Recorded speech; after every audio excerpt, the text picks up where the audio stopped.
Let's start off with the basics. What is computer science? This is the art and science of how computers work and the ways that we can use them. It's an academic discipline focusing on the study of computers. That's what it really is. And programming, what is programming? That is the process of designing, coding, testing, and maintaining apps or programs. Essentially, just the process of how we design and build an executable computer program or app to accomplish something. And what is an IDE? That stands for Integrated Development Environment. And an integrated development environment is basically just a program that you use as a programmer to work on programs. So just a program for programming. So now that we got that out of the way, let's talk a little bit about some basic elements of computer science. So firstly, we have variables. So a variable is a named storage location for data.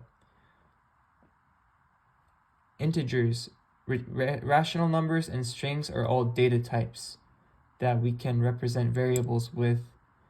So an integer is just a number without any decimal. It's just like a normal number, like 1004, 42, negative 58, negative 20, negative 4058. As long as it doesn't have a decimal, or as long as it's not infinite, then we're good. And a rational number.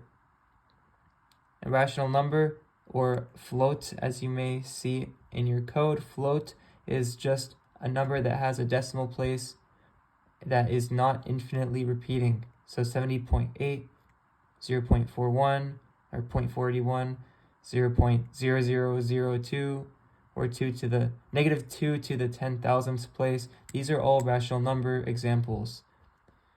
And strings. Strings are basically just anything, any cluster of characters between double quotes or single quotes. So for example, 138 miles. There is an integer 138 here. However, we can represent it as a string if we put quotes around it. And since this 138 is inside of the quotes, then it's not an integer. So 138 miles. Hello, I'm Armon. Is another example of a string. I am a programmer. Single quotes, another example of a string. So yeah, integers you represent as int. Rational numbers are float. Strings are str. So these are the types of these data types.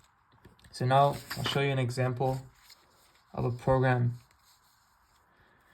Very basic, very simple. We have the net ID of a student at Mason, J. Smith, and this is in quotes. So this tells us that the type is a string. Then we have gnum, and g_num equals 10482760. It's an integer, there's no decimal, and we have miles_ran, and that is 2.67. So because there's a decimal and because it's not infinitely repeating, then we know it's a float. Now, what if we wanted to see this? Because let's say we ran this program, we couldn't see anything because we're not having any action to view it. So one thing that we can do is we can use the print function. So print. This allows us to view whatever we want to print in our terminal. For example, let's say we print miles_ran.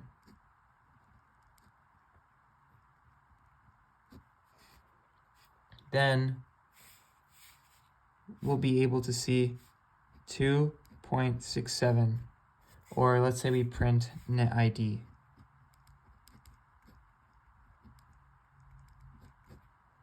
What will we see? We'll see J. Smith. And if we print gnum, then we'll see that, right? So you know the deal. Now, here's another example. So let's say we wanted to print the age.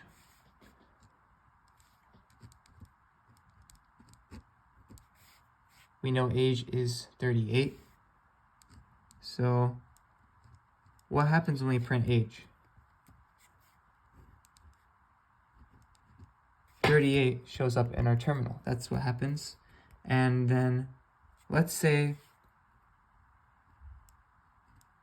that we wanted to represent, let's say 6 months passed after we turned 38, right? Then we'd be 38 and a half. So let's say we wanted to say that 6 months passed, so we could say age equals age plus 0.5, and that tells us now that our age value 38 becomes 38 plus 0.5, and 38 plus 0.5 turns into 38.5. So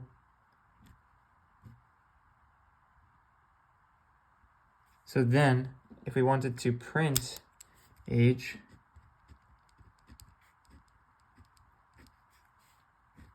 now we get 38.5. One thing to also note is that here we have an integer 38. When we add 0.5 to it, it becomes 38.5. So now our type is a float.